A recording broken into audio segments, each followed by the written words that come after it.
A year ago, I could have told you everything when it came to running. I could tell you how to train, how to eat right, how to PR in your next race.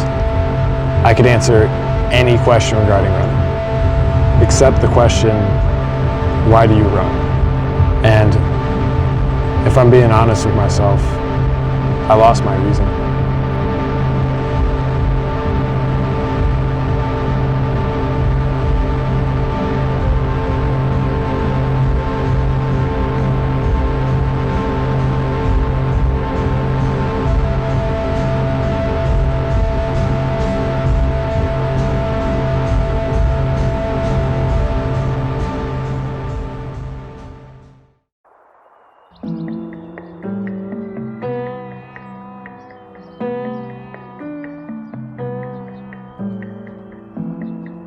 If I were to have given a reason back then, it would probably be something along the lines of to prove to the world that I could be something, or some other Debbie Downer shit like that.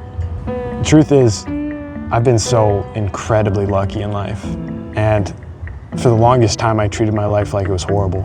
I lived my life treating everything like it was a test, and you could see it in the way I ran workouts and my YouTube videos and my horribly captioned Instagram posts from 2024.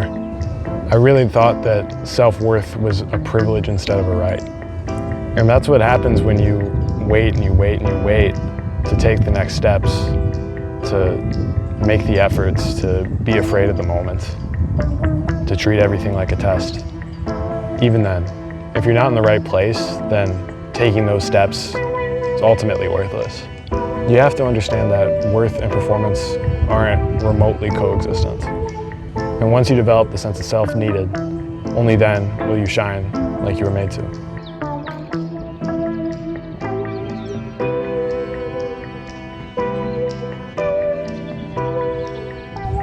Because I didn't separate them, for the longest time I ran trying to prove instead of ever trying to improve. I was that kid that would complain about everybody else because it just wasn't fair. Truth is, it was completely fair. I spent so much time thinking I deserve X, Y, Z just because I work harder than them. And the funny thing about hard work is that it's entirely subjective. We were doing the same training every day, but it was so much harder for me and so much easier for them because I simply wasn't ready. And there are no shortcuts, no matter how much I wish there were. Any chance I got, I'd either run alone or run in silence on those group runs. Very childish and embarrassing looking back on it, but in my mind, it was because I cared more than them. I had to be this stoic figure. I had this mentality that I was outworking them, I was doing more, I cared more, and that was the difference. And only when I stopped treating everybody like my enemy did I also stop treating myself like the enemy.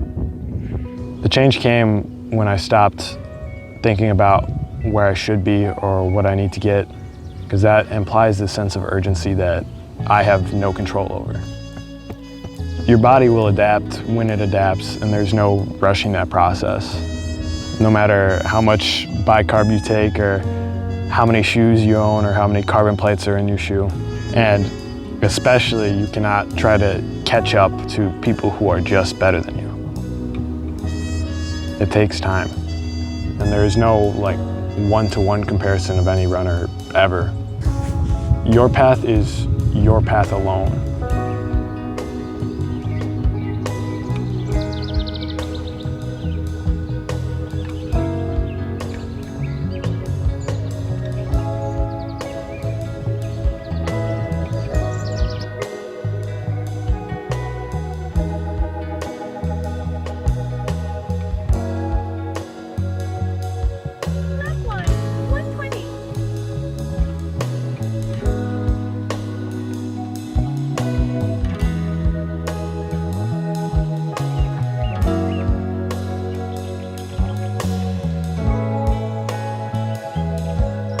Learn how to embrace your differences.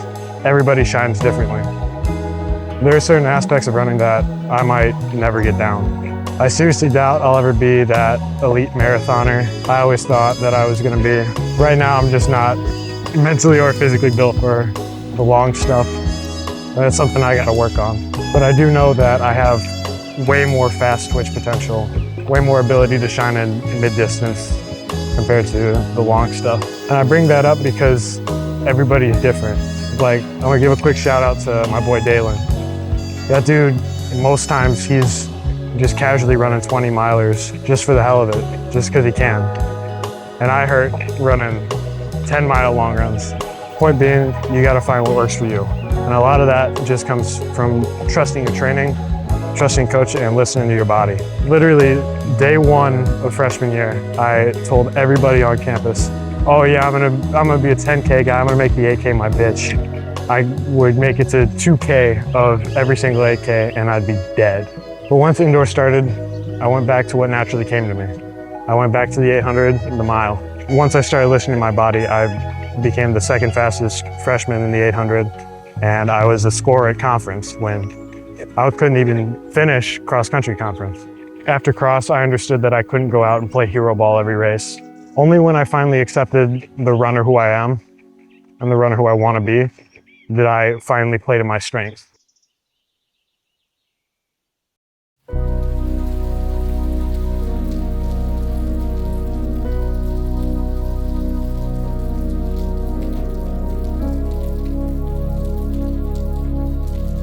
Your breakouts don't really exist. When you end up racing your best, it's because your mind and your body are finally in sync. And 99% of the time, you won't be in sync. I had to be completely okay with not being perfect. I spent so much of my life trying to catch up that I stood in my own way. I PR'd in every single race indoors this season because I understood what I wanted to do and I understood what I could do. And once those two things align, that's when you reach your breakouts. But like, you can't even really classify them as breakouts because you know you're there. There's no surprise to it. Trying to shock the world 9 times out of 10 just shocks your nervous system. For most, that high level of stress does nothing but tense them up and makes them falter. It is absolutely imperative that you just flow. Like, your best days will feel like nothing. The last 200 meters of my indoor conference 800, where I dropped 3 more seconds off my 800 time in a week, hurt less than the entire cross-country season this year. In that race, I relaxed, I ran smart, I played no hero ball. I learned to just trust myself. And once I did all that, I dropped the ego. I stopped pretending. I stopped trying to coach people. I stopped shaming others for having priorities bigger than running in a circle. Running really isn't the end-all be-all that I pretended it was. There's life outside of it. I understand what I can do for the sport and for myself during this time, but once it's done, my life isn't defined by it. And by all accounts, like, I still dream big, but when it isn't my desired path, when things don't go the way I want to go, there's no meltdown anymore. There's no long Strava posts. There's no tears that fall because life goes on. One day I'll probably be 38. My legs won't work like they used to. And that's okay, because no matter what happens, I know what I've done for myself. Maybe I'll never go sub 2. Maybe I'm going 148. Either way, I'm going to step away from the sport knowing that I did everything I could for myself and for the people I care about. And that's the only breakout that counts. This shit's highway robbery. What the fuck? That's the prices people? Jesus. Good Lord.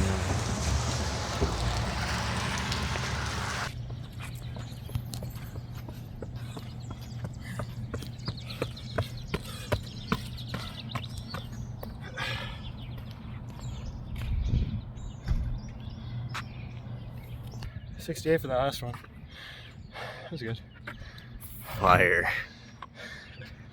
Yeah. Still got it.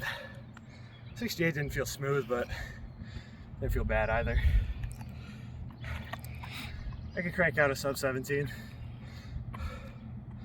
Still fuck Kyan Lentz. I might run a 17:10 in respect to you, like a like Chet.